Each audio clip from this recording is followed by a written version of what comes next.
सोहळा आनंदाचा गजर विठुरायाचा अखंड हरिनाम सप्ताह मौजे कासारी तालुका नांदगाव जिल्हा नाशिक विनीत समस्त ग्रामस्थ मंडळी कासारी प्रेक्षेपण आपल्या आवडत्या मराठी हॉटस्पॉटवर।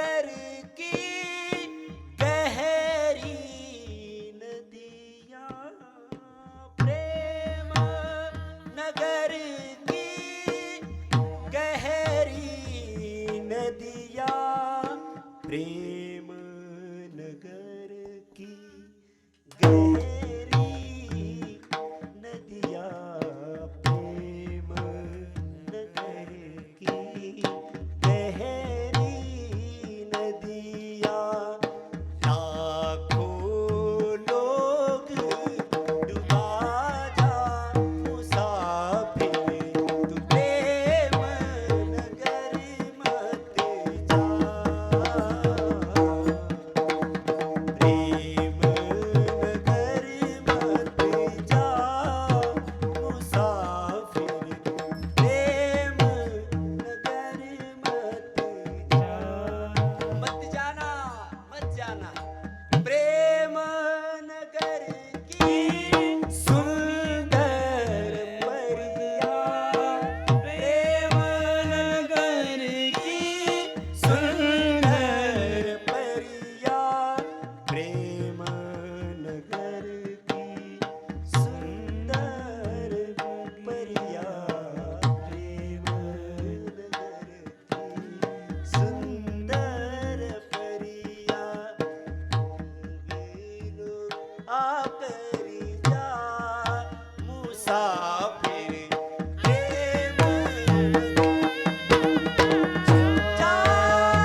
गेला महाराज उद्धव। प्रेम नगर की सुंदर परिया कोण कोण? ललिता, विशाखा, पद्मावती, चंपावती, चंद्रकला, सुखसारिणी, एवढ्या सर्व सखी आहेत महाराज त्या राधेच्या। जाएगा तो वापस नहीं आएगा उद्धव। गेला महाराज हा ज्ञानी भरलेली कॅसेट घेऊन विचारला गावात गेल्यानंतर, का नंदबाबाचं घर कुठे? मला एवढा वेदांताचा एक भाग पटवून देण्यासाठी एवढा विस्तार करावा लागेल, जरा लक्षपूर्वक आहे का? गेल्या ही कथा रूपाने सांगितलंच कळत नाहीत, मग काय? गेला महाराज गेल्यानंतर एका गवळीने विचारलं, नंदबाबाचं घर कुठे? ती म्हणली इकडे। काय हे पाणी वाहत येते ना, हा या पाण्याच्या तीरातीराने जा, याचं उगम स्थान जिथे असेल ते नंदबाबाचं घर आहे। म्हणजे हे गावातल्या सांडाउंडीचं पाणी आलेलं नाही, हे नंदबाबा आणि यशोदेचे अश्रू आहेत। जा आणि याच्या स्नान करून पवित्र हो। गेला महाराज नंदबाबा आणि यशोदा भाभी चार पायीवर बसलेले होते, म्हणजे आपल्या इकडे भाषेत बाजवरती, बाजच म्हणतात ना इकडे, बाजेवर बसलेले होते। दोघांच्या डोळ्यातून अश्रूच्या धारा होत्या आणि दोघं रडत होते। फक्त एकच शब्द मुखातून येत होता, आओ आओ मेरे नंदलाल आ जाओ, आओ आओ मेरे नंदलाल आ जाओ, मेरे गोपाल आ जाओ, मेरे नंदलाल आ जाओ, आओ आओ मेरे नंदलाल आ जाओ, आओ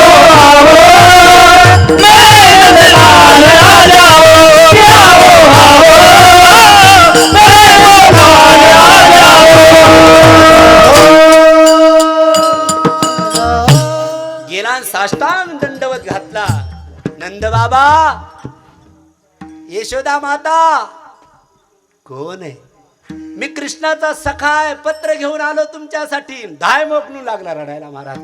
पत्र म्हटल्यानंतर यशोदा भाभी गेली आणि त्याच्या हातातलं पत्र हिसकावून घेतलं आणि पत्रालाच पुत्र समजून हृदयाला पत्र लावलं आणि धाय मोकलून रडायला लागली महाराज. अश्रूला वाट मोकळी करून दिली. सांगितलं, उद्धवा चाल माझ्या कन्हैयाकडे, मला घेऊन चाल. तू जर माझ्या कृष्णाकडे घेऊन गेलास आणि मला त्याची जर भेट करून दिली, आतापर्यंत मी त्याचं नामस्मरण करत होते, तिथून पुढे तुझं नामस्मरण करेल. आई, माझा कृष्ण माझा आठवण करतो का रे उद्धव? खूप. तुम्ही तरी इथे रडू शकता, पण देवाला रडता येत नाही ना, म्हणून पश्चिमेकडे, इकडे पूर्व, इकडे गोकुळ आहे ना, तिकडे बघून सायंकाळच्या संध्येला परमात्मा तुमची आठवण करत असतात आणि धाय मोकळून रडतात. तो माझा कृष्ण काय म्हटला मला? फक्त एकच म्हणतो, मेरी माँ यशोदा. कृष्णा, उद्धवा, सर माझ्या कृष्णाकडे घेऊन तू तिथे कोणतं काम करायला सांग, मी करेल, पण फक्त एकदा मला माझ्या कृष्णाचं श्रीमुख दिवसातून बघू देत जा. यथा व्रज गोपिका नाव, इतकं प्रेम. कथा भाग कमी करतो. मला राधेला भेटायचं म्हणले. ती म्हणली जाऊ नको तिकडे, तिकडे जाऊ नको. ते म्हणले नाही मला भेटायचंय. गेला राधेकडे. राधेकडे गेल्यानंतर राधेला एका सखीने ललितेने सांगितलं, राधा राधा कृष्ण का सखा आ गया है. अगोदर तर असं सांगितलं कृष्ण आ गया है. मग ते राधेने फक्त कृष्ण आ गया म्हटल्यानंतर असं बघितलं, पुन्हा खाली मान घातली. राधा कृष्ण आ गया आहे. ते बघ तसेच बाजूबंद आहेत, ते बघ त्याच्या कानातले कुंडल, ते बघ वैजंती माळा त्याच्या गळ्यामध्ये, तोच आहे तो. ती म्हणली तो नाही आहे तो. म्हणजे कस काय ओळखलं? तो असता तर असा नसता आला माझ्याकडे, तो आला असता तर माझ्याकडे खाली मान घालून आला असता. म्हणजे त्याचं माझ्यावरती, माझं त्याच्यावरती ऋण आहे, कर्ज आहे माझ्यावर, माझं त्याच्यावरती. कोणतं? प्रेमाचं. ऐका, संयोगास्य वियोगः, वियोगस्य संयोगः. संयोगातलं प्रेम, वाक्य ऐका जर कळाले माझे शब्द तर, संयोगातल्या प्रेमाची पूजा होत नाही. वाक्य लक्षपूर्वक ऐका. संयोगस्य वियोगः, वियोगस्य संयोगः. पण संयोगस्य वियोगः, त्या संयोगस्य वियोगः, संयोगातल्या प्रेमाची पूजा होत नाही, मग वियोगातल्या प्रेमाची पूजा होत असते. राधेच्या मीरेच्या पूजेची, मीराबाईच्या राधेच्याच प्रेमाची का जग पूजा करतं? त्याने वियोगामध्ये प्रेम केलं परमात्म्यावरती. विठ्ठल राधा म्हणली तो कृष्ण नाहीये तो. जवळ आल्यानंतर म्हटला, मी उद्धव आहे, उद्धव. ती म्हणली मी अगोदरच ओळखलं. कशासाठी आलात? मी तुमच्यासोबत थोडी शास्त्र चर्चा करायसाठी आलेलो आहे. ते भगवंतासाठी तुम्ही असं रडत बसता? ती म्हणली हो, कारण ती रडत बसलेली होती. काय? यमुनेच्या पाण्याकडे बघायची आणि यमुनेच्या पाण्याकडे बघून धाय मोकळून रडायची. आपण का रडता तुम्ही? मी माझ्या भगवंताची वाट पाहताय. वाट पाहताय? हो. तो कधी येणार आहे? ती म्हणली येऊ अथवा न येऊ, माझं काम रडणे आहे, मी रडत आहे त्याच्यासाठी. ते म्हणलं हे अज्ञानाचं पण आहे, अज्ञानाचं लक्षण आहे. पण तुम्ही रडता का? माझ्या गोविंदाने मला सांगितलं होतं, माझ्या प्रभूने मला सांगितलं, परसो आ जाऊंगा, म्हणजे सांगून गेले होते. कहे कर गए थे मैं आऊंगा परसों, जमुना पे बैठे बैठे बीत गए बरसों, जमुना पे बैठे बैठे बीत गए बरसों, कोई उनको जाकर दिल का हाल सुनाए, कोई उनको जाकर दिल का हाल सुनाए, बैठी रहूं जमुना पे आस लगाए हैं, बैठी रहूं जमुना पे आस लगाए. वाट पाहे, मी वाट पाहत त्याच्यासाठी बसलेले आहेत. तो म्हणला तो येत नाही आता, तो येत नाही, हे रडणं बंद करा. त्याच्यापेक्षा एक काम करा, त्याचं ज्ञान प्राप्त करून घ्या, त्याला जाणून घ्या. तुम्ही त्याला जर तुम्ही जाणून घेतलं तर तो तुम्हाला हे रडण्याचं काम पडणार नाहीये. त्याला पहिलं जाणून घ्या, समजून घ्या. तो तुम्हीच आहात, तो आणि मी नाही दुजा, ज्ञानदेव आत्मा माझा, तत्वमसी अयम आत्मा ब्रह्म, तुम्हीच तो आहात, हे जाणून घ्या. हे रडणं हे अज्ञानाचं लक्षण आहे. ती म्हणजे अरे ते आम्हाला राहू दे रडणं, तुला काय एवढं त्याचं संकट पडलं? ते म्हणजे नाही नाही, हे तुम्ही दुःखाने रडता हे मला बघवत नाही. ती म्हणजे कोण म्हणतं तुला आम्हाला दुःख आहे म्हणून? कोण म्हणतं आम्हाला दुःख आहे, आमच्या विरहातले अश्रू आम्हाला सुख देतात. एक वाक्य सांगू, कधीतरी संसारातलं रडणं हे दुःखच देतं आणि परमार्थातलं एखाद्या वेळेस भगवंतासाठी रडून बघा, रात्रभर शांत झोप लागेल. कधीतरी रडून बघा. आपण रडतो प्रपंचासाठी, ते प्रपंचाचं रडणं दुःखच पुन्हा पदरात पाडतं. पण भगवंतासाठी एक क्षण जर डोळ्यामध्ये अश्रू भरून आले तर ते हृदयाला हलकं करून टाकतात महाराज. हो, ती म्हणली कोण म्हणतं तुला आम्ही दुःखी आहोत? ते म्हणलं हे डोळ्यातून अश्रू वगैरे येतात, हे रडणं हे दुःखच आहे ना. ती म्हणली हे दुःख नाही, हेच आमचं सुख आहे. तर म्हणलं असं कोण या जगात वेडा आहे की दुःखाला सुख मानणारा? लक्षपूर्वक आहे का? असा कोण या जगात वेडा आहे की दुःखाला सुद्धा सुख मानतो? ती म्हणली तुला माहीतच नाही, अजून तुझ्या विचारसागरात ते लिहिलेलंच नाही. मग दुःखाला सुद्धा सुख मानणारे दोन आहेत, दोघं जण आहेत. कोण? एक प्रेमिका आणि दुसरी म्हणजे माता. कसं कसं असं समजून सांगतो. 9 महिने 9 दिवस आई मुलाला पोटात सांभाळते. प्रसूतीच्या वेदना ह्या मरणांत होतात. परंतु महाराज, ती अशी कोण स्त्री आहे की जिला गरोदर होण्याची इच्छा नाही? कोण आहे अशी? कोणीच नाही. प्रत्येक स्त्रीला वाटतं मला मातृत्व प्राप्त व्हावं, आणि त्या मातृत्वामध्ये मरणांत वेदना असतात, पण त्या वेदना तिला काहीच वाटत नाही. त्या वेदना सुद्धा तिला सुखावं वाटतात. बाळाचं तोंड बघितलं की त्या वेदना तिच्या समोर नष्ट होतात. एक माता दुःखाला सुख मानते आणि दुसरी प्रेमिका नाम जोगन ही दुःखाला सुद्धा सुख मानते. म्हणून आम्ही दुःखी नाही आहेत. तो म्हणला नाही, मला तर बुद्धीने तर दिसतं की तुम्ही इथं दुःखीच आहात, त्या परमात्म्यासाठी रडता. ती म्हणली तो परमात्मा माझ्या जवळच आहे. तो मला दिसत नाही, प्रत्यक्ष प्रमाणाने सिद्ध करून दाखवा. हो, ती म्हणली अरे ते जाणण्याचा विषय नाही आहे, तो मानण्याचा विषय. आम्ही मानतो दिवसभर इथे बसतो. तो म्हणला नाही, मला मानणं नाही लागत, मला जाणण्यासाठी मी आलेलो, मला सिद्ध करून दाखवा प्रत्यक्ष प्रमाणाने, शब्द प्रमाणाने की इथं तो परमात्मा आहे. ती म्हणली याचा गग्गा जिरवलाच पाहिजे. आता ती राधाच होती. ती म्हणली तुझ्या बुद्धीने तो जाणल्या जाणारच नाही. का जाणल्या जाणार नाही? तू स्वतःला मी वेदांती आहे, मी वेदांताचा मी ज्ञानी आहे याचा अहंकार तुझ्या बुद्धिरूपी कॅसेटमध्ये पडलेला आहे, आणि त्याच्यामुळे तुझ्या बुद्धिरूपी कॅसेटला मलिनता आलेली आहे, तिच्यात हे रेकॉर्डिंग होणारच नाहीये. मग ती म्हणजे दाखवते तुला इथंच परमात्मा. तिने भगवंताचा धावा केला, हे गोविंद. लगेच परमात्मा प्रगट. महाराज प्रगट झाला, बासरी घेतली राधेजवळची. तू म्हणसा राधेजवळची का? भगवंताने गोकुळ सोडताना बासरी सोबत नेली नाही. मग राधेजवळ बासरी ठेवली आणि परमात्मा निघून गेला. कुणाला काय दिलं याच्यामध्ये? राधेला बासरी दिली. परमात्मा बासरी वाजवायला लागला, खांद्यावर मान टाकली राधेने, आणि दोघं महाराज प्रेमनगर मी डूब गए. ही उद्धव आईस्क्रीम झालं. हे म्हटलं मी नेमकं याला गोकुळात पाहतो की नेमकं इथं. दंडवत केला, देवाच्या अंगाला स्पर्श केला, पाय धाय मोकलून रडायला लागला आणि सांगितलं देवा नेमका तू कुठेस? तू इथेस का द्वारकेत आहे नेमकं सांग. तेव्हा भगवंताने सांगितलं उद्धवजी माझा प्रेमी भक्त जिथे आहे तिथे मी. माझा प्रेमी भक्त, प्रेमी भक्ताचा अर्थ ज्ञानी घ्या. माझा ज्ञानी भक्त प्रेमी भक्त जिथे आहे तिथेच मी आहे. मद्भक्त यत्र गायंती तिष्ठामि नारद. म्हणजे याचा अर्थ हा आहे. त्याच्यानंतर तो उद्धव राधे राधे म्हणत निघून गेला. हा भाव झाला. जिज्ञासूच्या घरी परमात्मा राहतोच. घर या शब्दाचा अर्थ हो इथे राहतोच असं सांगता येत नाहीये, पण ज्ञानी भक्ताच्या हृदयामध्ये परमात्मा राहतोच. म्हणले का ज्ञानी भक्ताच्या परमात्मा हृदयामध्ये राहतो? त्याचं कारण सांगा. म्हणले महाराज तुकोबाराय म्हणले त्या भक्ताच्या हृदयामध्ये परमात्मा राहण्यासाठी त्या भक्तांनी त्याचं हृदय तसं बनवलेलं आहे. आणि काय बनवलेलं आहे? स्वच्छ केलेलं आहे. स्वच्छ.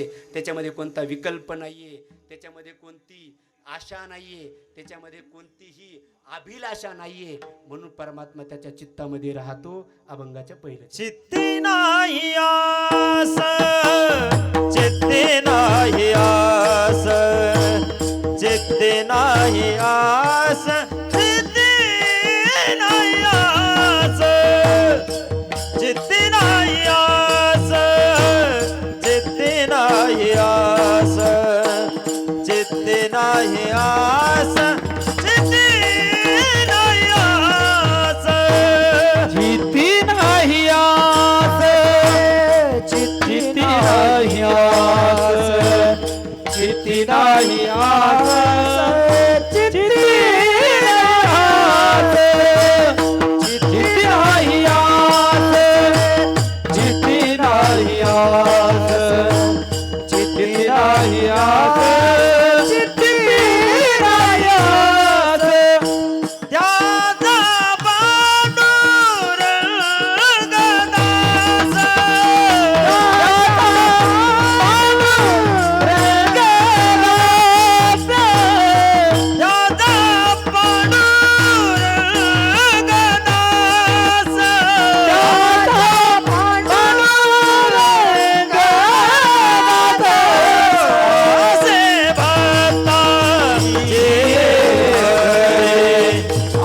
सेवका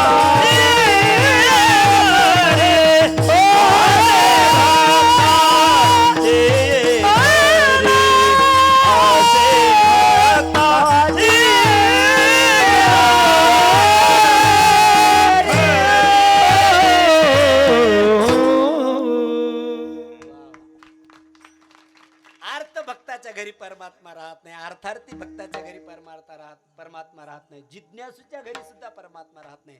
मग परमात्मा कुणाच्या घरी राहतो? ज्ञानी भक्ताच्या घरी राहतो. तुकोबरा म्हणतात, तुका म्हणे तेथे वसे देव राव, तिथेच परमात्मा राहतो. तेथे नांदे देव, परमात्मा तिथे राहतो. कुठे? ज्ञानी भक्ताच्या घरी, ज्याच्या चित्तामध्ये. मग महाराज त्या ज्ञानी भक्ताचं लक्षण सांगा. अशा ज्ञानी भक्ताचे 3 लक्षण या अभंगामध्ये सांगितले. ठळक बातम्या सोडतो, शेवा सोडून देतो. पाया झाला, आता बघा लगेच कळा काळास चढवतो.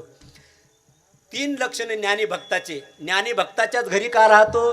तर ज्ञानाचे 3 लक्षणे या 3 अभंगाच्या 3 चरणामध्ये सांगितलेले आहेत. पहिल्या चरणामध्ये वैराग्य सांगितले.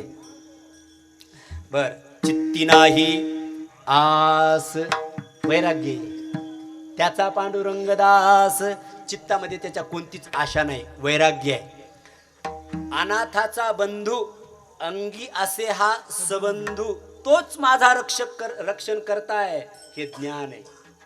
हे ज्ञान आहे. आणि तुका म्हणे भावे देवा सत्ता राबवावे, ही भक्ती आहे. भक्ती, ज्ञान आणि वैराग्य या त्रिपुटीने युक्त ज्ञानी भक्त असतो. म्हणून परमात्मा त्याच्या घरी राहतो. विठ्ठल विठ्ठल. आता तुम्ही म्हणसाल आम्ही एवढी भक्ती करतो, आमच्या घरी का राहत नाही?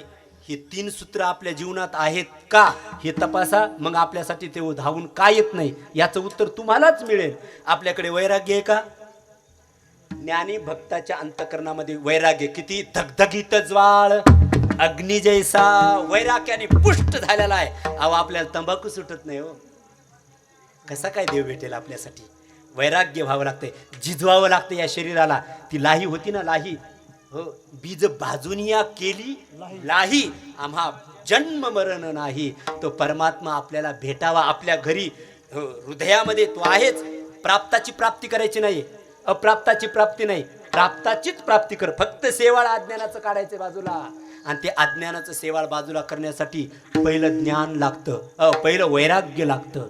ते बी धगधग विवेकासहित वैराग्याचे बळ. आपल्याकडे वैराग्य नाही. म्हणून आपण बघा, आपण वर्षातून सप्ते करतो. आपण पंढरपूरला गेल्यानंतर देवाला प्रार्थना करतो, देवा काय विहिरीला पाणी लागू दे, खडकच. देवा नोकरी लागू दे, भरलेले पैसे गेले. देवा काय अविवाहित लग्न होऊ दे, जेवढ्या पोरींनी पाहिलं तेवढ्यानी नापासच, नकोच म्हणतात त्याला. का बरं? आशाच भरलेल्या आहेत आपल्या चित्तामध्ये. आशा आहे. एक वाक्य मुरारी बापूचे, सुख को पाने के लिए सुख की आशा छोड़नी पड़ती है.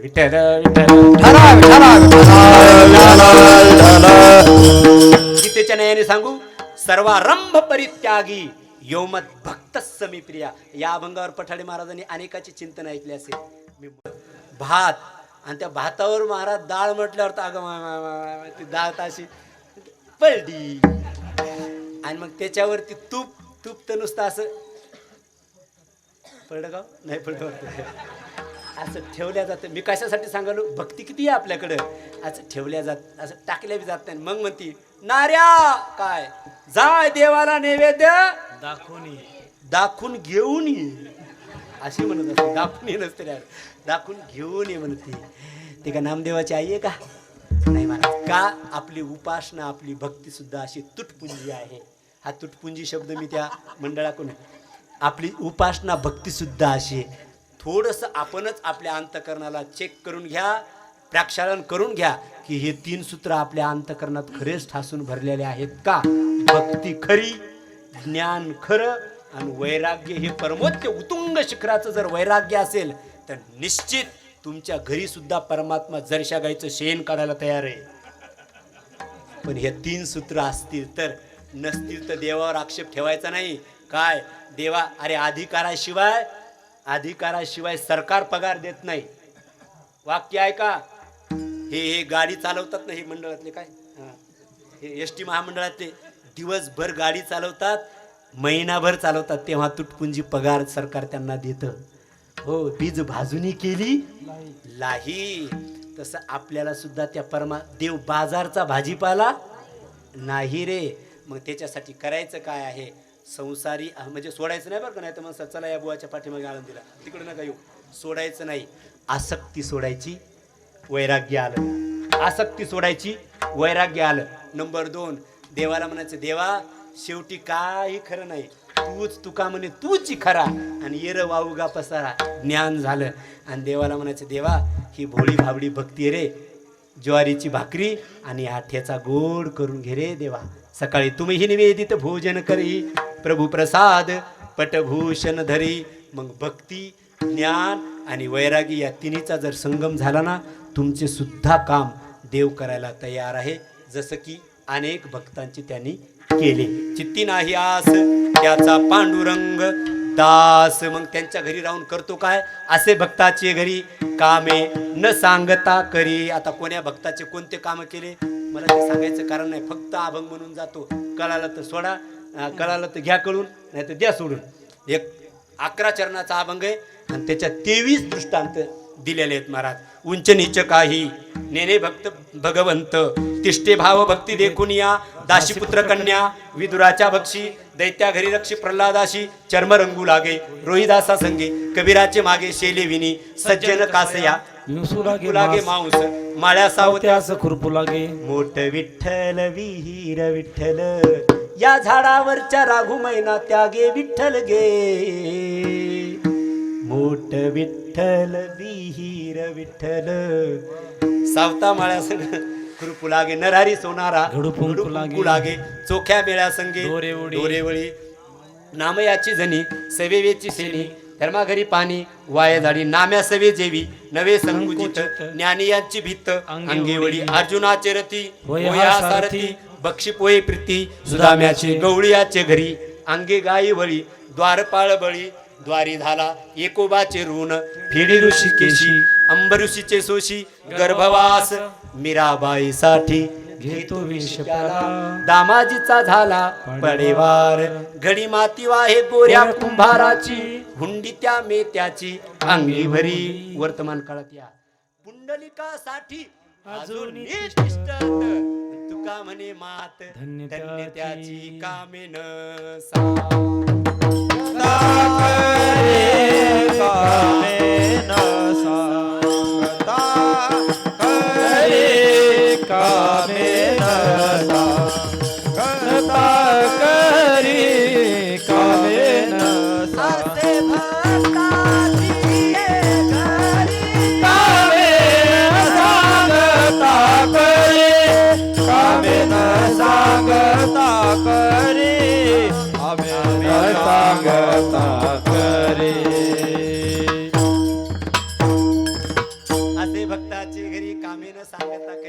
काय केलं सर्व उदाहरण आहेत महाराज.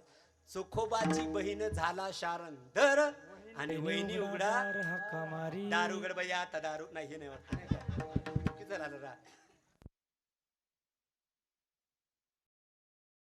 तर तुमची भक्ती किती खरी आहे हेही याच्यातूनच कळत आहे आता. मग देवाला नावच ठेवू नका की का आमच्या घरी नाही, तुम्ही तुमच्याच घरी जा. विठोबार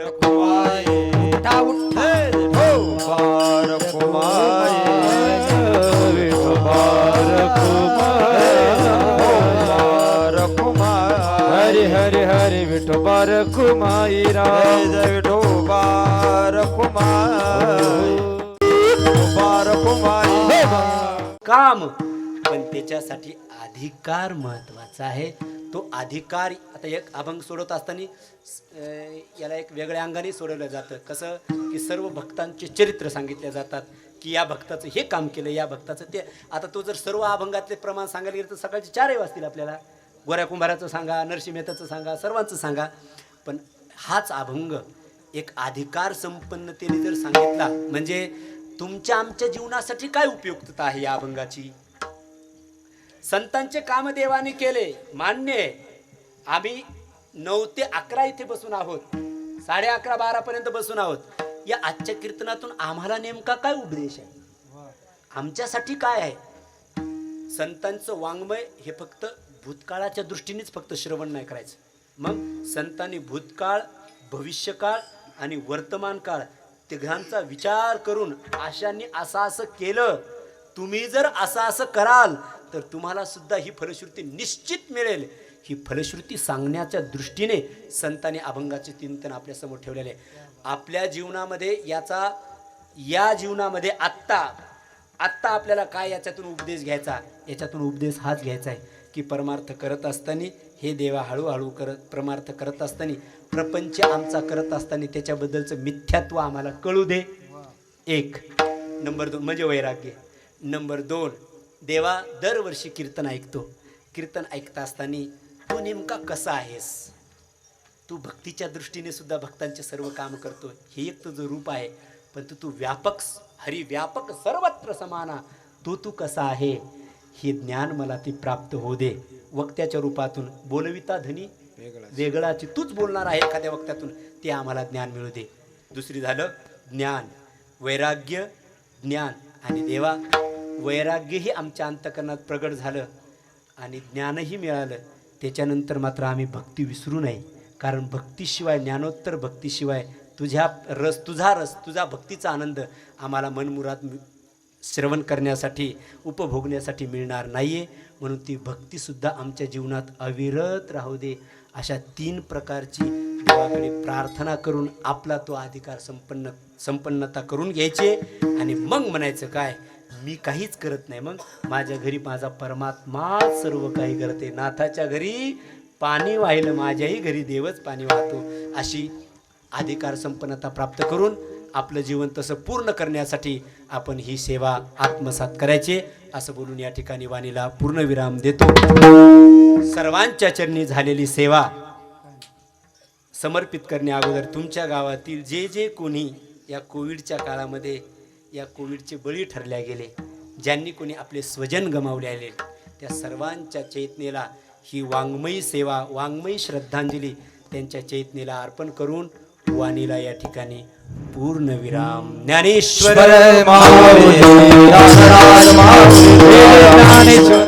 सोहळा आनंदाचा गजर विठुरायाचा अखंड हरिनाम सप्ताह मौजे कासारी, तालुका नांदगाव, जिल्हा नाशिक. विनीत समस्त ग्रामस्थ मंडळी कासारी. प्रेक्षेपण आपल्या आवडत्या मराठी हॉटस्पॉटवर.